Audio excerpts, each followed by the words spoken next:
Hello, I am Ryan Corpo, and I am joined today by my Pax Christi colleague, Isaac Chandler. We are speaking today with Mary Catherine Bunting, the 2024 recipient of Pax Christi's Teacher of Peace Award. A retired nurse practitioner and former Sister of Mercy for 15 years, Bunting has earned the plaudits of her Baltimore area community through her decades of charitable giving and selfless volunteerism at soup kitchens, hospice facilities, and homeless shelters. Born into a family where medicine mattered, her grandfather was a pharmacist who created Noxzema. Bunting spent her 34-year nursing career at the Mercy Southern Health Center in South Baltimore. In 2007, more than a decade after her retirement, she donated an unprecedented major gift to build a multi-story inpatient and surgical facility at the Mercy Medical Center. And in 2009, she endowed a nursing scholarship at her alma mater, the University of Maryland School of Nursing. The university recognized Bunting with an honorary doctorate in public service in 2018. Mary Catherine, thank you for joining us today. You're welcome. Glad that I could. You're giving my history there. Yes. You were living it again. Right. Yeah. You were involved in a serious car crash when you were 16 that resulted in over a week-long stay at the hospital. Did this experience prompt your decision to choose nursing as a career? And what, if anything, did it teach you about caring for the injured and the infirm? Right. It definitely, I knew I didn't want to teach because I really hated school. Didn't know till I had my master's that I had dyslexia, but school was not my thing. So I knew I didn't want to be a teacher. But yes, when I was in the hospital with a broken jaw and bones in my face that were broken, I saw what nurses did and I went, wow, that's great. They help other people and even get paid to do it. And I thought, this is great. This is what I want to do. So then as soon as I was still in high school, they have that pre-course. So I took the nursing pre-course at Mercy. And then on the weekend, you volunteer to bathe patients and, things like that. So I knew I really liked it and wanted to do it. So then I went into that 3-year program that Mercy had for nursing. And I loved it, always loved it from the beginning till when I retired. And then, of course, eventually I became a nurse practitioner, which I also loved. You couldn't blame anybody else for not giving good care because it was all in your hands. So, right. In fact, one of my patients saw my own doctor that I go to at Mercy, and he said, Doc, that was a good physical, but the best physical I ever had was Miss Bunting, and that was 20 years earlier. So I was a little embarrassed, but I was kind of amazed that he still remembered that and was bragging about it. So yeah, you try to do your best, and evidently it is. Patients appreciate it. All right. Isaac? Mary Catherine, thank you again for joining us. I read your story too about the experience you had being in the hospital. Given all of your years of experience as a nurse and a nurse practitioner, I have a two-part question, if you will. First, what do you feel is the greatest health crisis that is facing our marginalized and poor communities? And then where do you see Pax Christi's membership playing a role to help alleviate that crisis? Well, I'm in a racial justice circle. We just had a meeting. We have a dream, it was called. We were on Juneteenth. We had a meeting about it. And I know that I worked in labor and delivery and maternal health is what I taught at the Mercy School of Nursing. And the fact that Black women, when they're giving birth and during pregnancy, their mortality rate is so much higher than whites. Racism is still there, and it's still there in the health profession because they're not listened to or pay attention to their complaints. And so I think we just really have to work so hard to remove the racism. Racism is just, people think it's gone. It is not gone. We have a lot of work to do, and I know Pax Christi works on that too. If you don't mind me following that up, Ryan, what do you say to folks, sister? Because I'm going to be honest with you, I've had that discussion or tried to have that discussion with folks, especially in my parish, and especially folks that always talk about pro-life movements and so forth and so on. What do you say to people who say that the part of the problem with Black women and mortality is the fact that they just have bad doctors, or they have poor doctors that are in poor communities that probably don't care? And somebody that's been in the healthcare field, I would like to see what your response would be to some of those folks that think it's just an economics thing. Well, if that was true, then their white patients would be suffering the same way, and they're not. So obviously, that's not what it is. And some of the Black people are actually doctors themselves. So, they're very intelligent and are expressing themselves well with the doctor and still not paid attention to. So I don't know. It's just racism seems to be very deep, even in the medical field.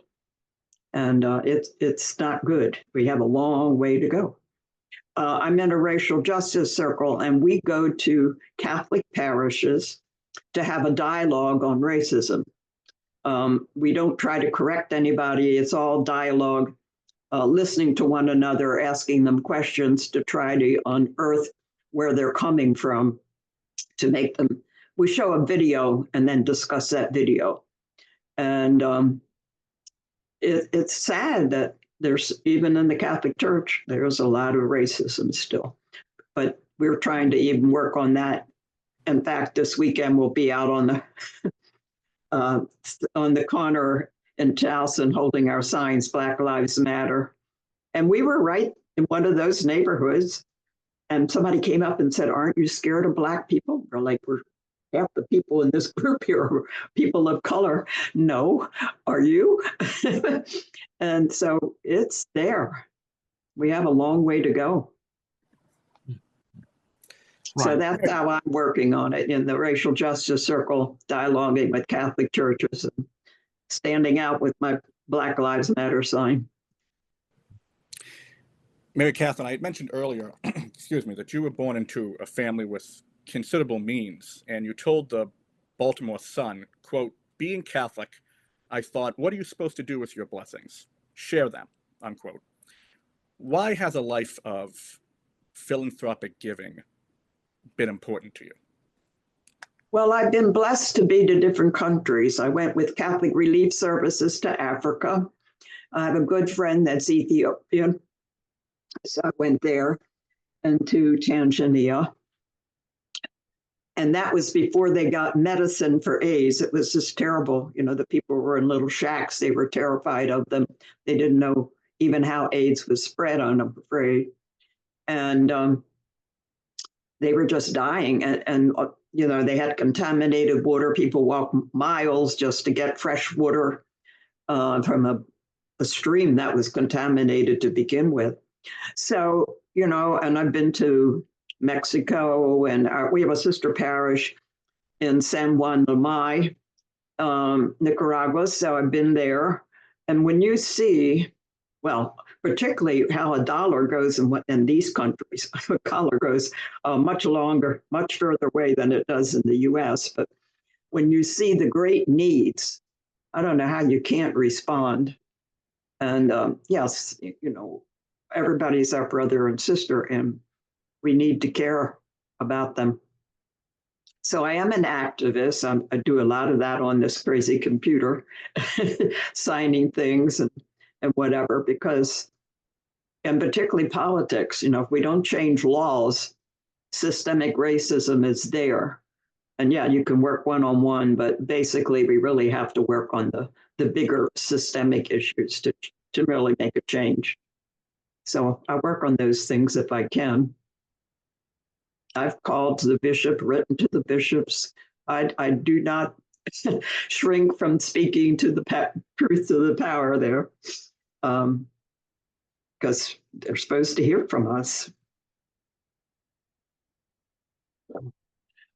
So can you describe, you've been involved with a lot of volunteerism, especially in your community. What has been the most meaningful for you?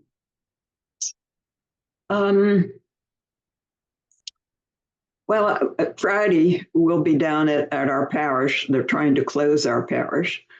And as I said to them, if they close St. Vincent de Paul, I go down to the inner city to a parish. the Friday program that we feed the homeless would close. And I said, I thought the Catholic Church is supposed to have preferential option for the poor and care about social justice. So if you close us, all these programs that we have, of which there are about 4, all will be, done away with. And he said, oh, yes, that's stellar. He put this in writing, but we don't care about it. I could not believe that, that they would say they don't care about it because they're supposed to care about it. So we know about what to do if they say they're closing us, how to petition the Vatican, and Future Church has a program too. So, but they haven't given us that verbatim. We have a year to work it out, but it's pretty sad for us who've been a part of it. And you can't be part of our parish without being active. I mean, you just can't. I mean, nobody comes and just goes to church on Sunday. Everybody volunteers and is part of a group.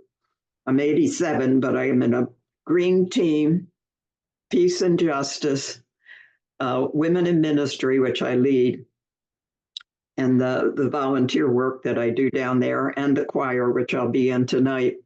So, we're all very, very active in our church because it's not just a place for Sunday. Yeah. So try to do whatever I can. The question that we ask all of the Teacher of Peace recipients. Do you have any message for the upcoming generation of Catholic peacemakers and those Catholics concerned with social justice? You just have to do everything you can to work for peace and justice, because that's what Jesus said more than any other thing in Scripture. Everywhere he went, it was peace. And then when he told his disciples to go out to preach, when they went in a house, they were supposed to say, peace be with you.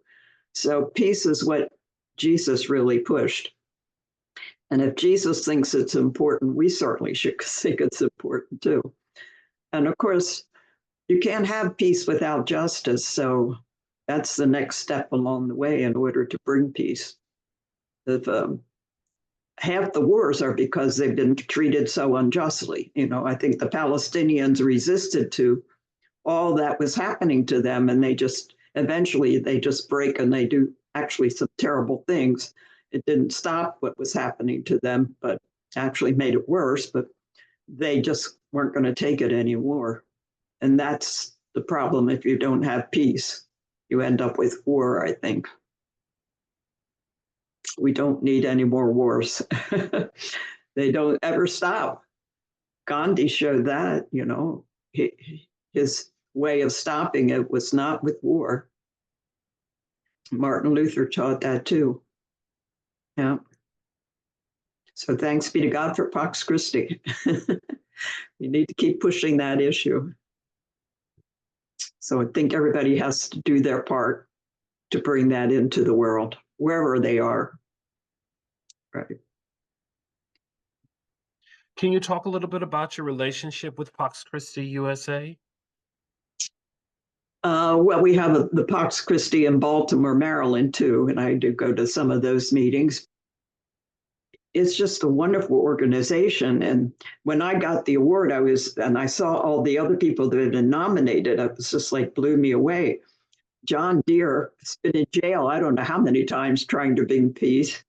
And I know Jean Stockham, we went to El Salvador together, and she works with the Sisters of Mercy promoting peace there, and Honduras and other areas like that.